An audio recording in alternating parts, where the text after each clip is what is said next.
Hello ಕರ್ನಾಟಕರೇ, ನಮಸ್ಕಾರ. ನಿನ್ನೆ ತಾನೇ ನೋಟಿಫಿಕೇಷನ್ ಬಂದಿದೆ ಜೂನಿಯರ್ ಇಂಜಿನಿಯರಿಂಗ್ SSC JEE ಕಡೆಯಿಂದ. ಇನ್ನು ಯಾರೆಲ್ಲ ನಮ್ಮ ಚಾನಲ್ ನೋಡ್ತಾ ಇದ್ದರೆ ದಯವಿಟ್ಟು ಸಬ್ಸ್ಕ್ರೈಬ್ ಮಾಡ್ಕೊಳ್ಳಿ, ಹಾಗೆ ಲೈಕನ್ನು ಕೊಡಿ. ನೆಕ್ಸ್ಟ್ ಇಲ್ಲಿ ಡೇಟ್ಸ್ ಆಫ್ ಆನ್ಲೈನ್ ಸಬ್ಮಿಷನ್ ಬಂದು 28/3/2024 ಅಂತ ಇದೆ. ಮಾರ್ಚ್ 28ರಿಂದ ಏಪ್ರಿಲ್ 18ರವರೆಗೆ ಆನ್ಲೈನ್ ಅಪ್ಲಿಕೇಶನ್ ಮಾಡ್ಬೋದು. ನೆಕ್ಸ್ಟು ಆನ್ಲೈನ್ ಫೀ ಪೇಮೆಂಟ್ ಬಂದು 19/4 ಅಂತ ಇದೆ, ಒಂದಿನ ಟೈಮ್ ಇದೆ. ನೆಕ್ಸ್ಟ್ ಇಲ್ಲಿ ಡೀಟೇಲ್ಸ್ ಆಫ್ ಪೋಸ್ಟ್ ನೋಡ್ಬೋದು.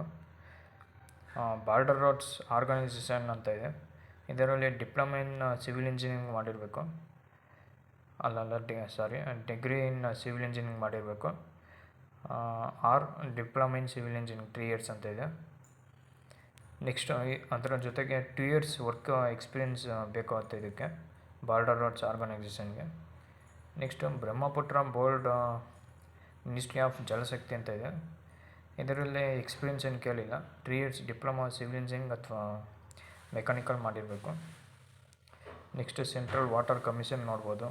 Next central public works department ಇದೆ, ಇದರಲ್ಲೂ ಸಿವಿಲ್ ಎಲೆಕ್ಟ್ರಿಕಲ್ ಎಲ್ಲ ಇದೆ. ನೆಕ್ಸ್ಟು ವಾಟರ್ ಕಮಿಷನ್ ಇರ್ಬೋದು, ಎಲೆಕ್ಟ್ರಿಕಲ್ ಸಿವಿಲ್ ಇದೆ. ನೆಕ್ಸ್ಟು ನೋಡ್ಬೋದು ಇಲ್ಲಿ ಮಿಲಿಟ್ರಿ ಇಂಜಿನಿಯರಿಂಗ್ ಸರ್ವಿಸಸ್ ಇದೆ. ಇದರಲ್ಲೂ ಕೂಡ 2 years ಎಕ್ಸ್ಪೀರಿಯನ್ಸ್ ಕೇಳಿದ್ದಾರೆ, ಪ್ಲ್ಯಾನಿಂಗ್ ಆ್ಯಂಡ್ ಡಿಸೈನಿಂಗ್ ಅಂತ ಅದರಲ್ಲಿ. Next national technical research organisation ಅಂತ ಇದೆ, ಇದರಲ್ಲೂ ಕೂಡ ಡಿಪ್ಲೊಮಾ ಇನ್ ಸಿವಿಲ್ ಇಂಜಿನಿಯರಿಂಗ್ ಕೇಳಿದ್ದಾರೆ. ಓಕೆ, ನೆಕ್ಸ್ಟು ಇಲ್ಲಿ ವೇಕೆನ್ಸೀಸ್ ನೋಡ್ಬೋದಾಗಿದೆ. ಇಲ್ಲಿ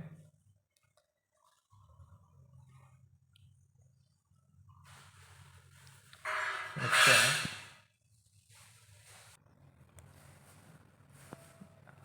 ಇಲ್ಲಿ ಏಜ್ ಲಿಮಿಟ್ ನೋಡ್ಬೋದಾಗಿದೆ. ಇಲ್ಲಿ SST ಕ್ಯಾಟಗರಿಗೆ 5 years ಇದೆ ಏಜ್ ರಿಲ್ಯಾಕ್ಸೇಷನ್. ನೆಕ್ಸ್ಟು OBC ಅವರಿಗೆ 3 years ಇದೆ. ನೆಕ್ಸ್ಟು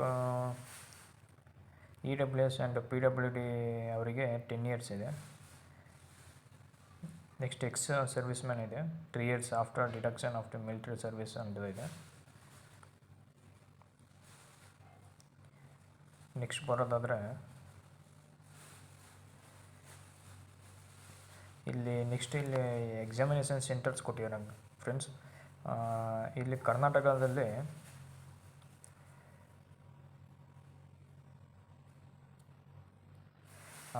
ಇಲ್ಲಿದೆ ನೋಡಿ,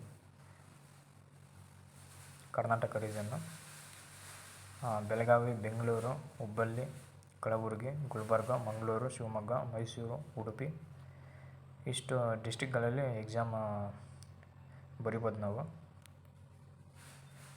centres of examination. Next scheme of examination ಅಂತ ಇದೆ. ಯಾವ ರೀತಿ ಇದೆ ಅಂದರೆ ಪೇಪರ್ 1 ಆ್ಯಂಡ್ ಪೇಪರ್ 2 ಇದೆ. ಪೇಪರ್ 1 CBT ಇದೆ, ಅದರಲ್ಲಿ ಜನರಲ್ ಇಂಟೆಲಿಜೆನ್ಸ್ ಆ್ಯಂಡ್ ರೀಸನಿಂಗ್ ಅಂತ ಇದೆ ಪಾರ್ಟ್ 1. ನೆಕ್ಸ್ಟ್ ಪಾರ್ಟ್ 2 ಬಂದು ಜನರಲ್ ಅವೇರ್ನೆಸ್ ಇದೆ, 50 ಮಾರ್ಕ್ಸಿಗಿರುತ್ತೆ ಮ್ಯಾಕ್ಸಿಮಮ್ ಮಾರ್ಕ್ಸು. ನೆಕ್ಸ್ಟ್ ಪಾರ್ಟ್ 3 ಬಂದು ಜನರಲ್ ಇಂಜಿನಿಯರಿಂಗ್ ಅಂತ ಇದೆ, ಅದರಲ್ಲಿ ಸಿವಿಲ್ ಆ್ಯಂಡ್ ಸ್ಟ್ರಕ್ಚರಲ್ ಅಂತ ಇದೆ ಸಿಲೆಬಸ್ಸು, ಅದಕ್ಕೆ 100 ಮಾರ್ಕ್ಸ್ ಇರುತ್ತೆ. ಇದರಲ್ಲಿ ಕ್ವಾಲಿಫಿಕೇಷನ್ ಆದಮೇಲೆ ಪೇಪರ್ 2 ಇರುತ್ತೆ. ಪೇಪರ್ 2 ಅಲ್ಲಿ ಕೂಡ CBT ಇರುತ್ತೆ. ಅದರಲ್ಲಿ ಬರೀ ಜನರಲ್ ಇಂಜಿನಿಯರಿಂಗ್ ಪೇಪರ್ ಇರುತ್ತೆ, civil and structural. Maximum marks ಒಂದು 300 ಇರುತ್ತೆ, ನಂಬರ್ ಆಫ್ ಕ್ವಶನ್ಸು 100 ಇರುತ್ತೆ. Okay, and 2 hours and 40 minutes ಇರುತ್ತೆ ಟೈಮು ಎಕ್ಸಾಮು ಡ್ಯೂರೇಷನ್ನು. ನೆಕ್ಸ್ಟ್ ಇಲ್ಲಿ ಸಿಲೆಬಸ್ ನೋಡ್ಬೋದಾಗಿದೆ. Paper 1 general intelligence and reasoning. Next general awareness ಇದೆ, ಓದ್ಕೊಳ್ಳಿ ನೀವು. ನೆಕ್ಸ್ಟ್ ಜನರಲ್ ಪೇಪರ್ ಇದೆ ನೋಡಿ, civil engineering part A, building materials, estimation, costing, surveying, soil mechanics, hydraulics, irrigation engineering, transportation ಇದೆ, environmental ಇದೆ. Next structure ಬಂದು ಕಾಂಕ್ರೀಟ್ ಇದೆ, RCC ಇದೆ, ಸ್ಟೀಲ್ ಡಿಸೈನ್ ಇದೆ. ಇದರ ಡೀಟೇಲ್ ಸಿಲೆಬಸ್ ಬಂದು ಡಿಸ್ಕ್ರಿಪ್ಷನಲ್ಲಿ ಲಿಂಕ್ ಕೊಟ್ಟಿರ್ತೀನಿ, ಅಲ್ಲಿ ಹೋಗಿ ಚೆಕ್ ಮಾಡ್ಕೊಬೋದು ನೀವು. ನೆಕ್ಸ್ಟ್ ಇಲ್ಲಿ ಸೆಲೆಕ್ಷನ್ ಪ್ರೊಸೀಜರ್ ನೋಡ್ಬೋದಾಗಿದೆ. ಇಲ್ಲಿ minimum qualification marks and paper 1 and paper 2 ಅಂತ ಇದೆ. ಅಂಡರ್ ರಿಸರ್ವ್ ಕ್ಯಾಟಗರಿಗೆ ಅವ್ರಿಗೆ 30% ಇದೆ. Next OBC and EWS category ಅವ್ರಿಗೆ 25% ಇದೆ. ನೆಕ್ಸ್ಟ್ ಆಲ್ ಅದರ್ ಕ್ಯಾಟಗರೀಸ್ ಅಂದರೆ SC ST ಯಾವ್ದು ಬರುತ್ತೆ ಅವರಿಗೆಲ್ಲ 20% ರಿಸರ್ವೇಷನ್ ಇದೆ. Qualification marks. ಸಿವಿಲ್ ಇಂಜಿನಿಯರ್ ಅವ್ರಿಗೆ ಒಳ್ಳೆ ಆಪರ್ಚುನಿಟಿ ಇದೆ, ಚೆನ್ನಾಗಿ ಓದ್ಕೊಳ್ಳಿ. Thanks guys.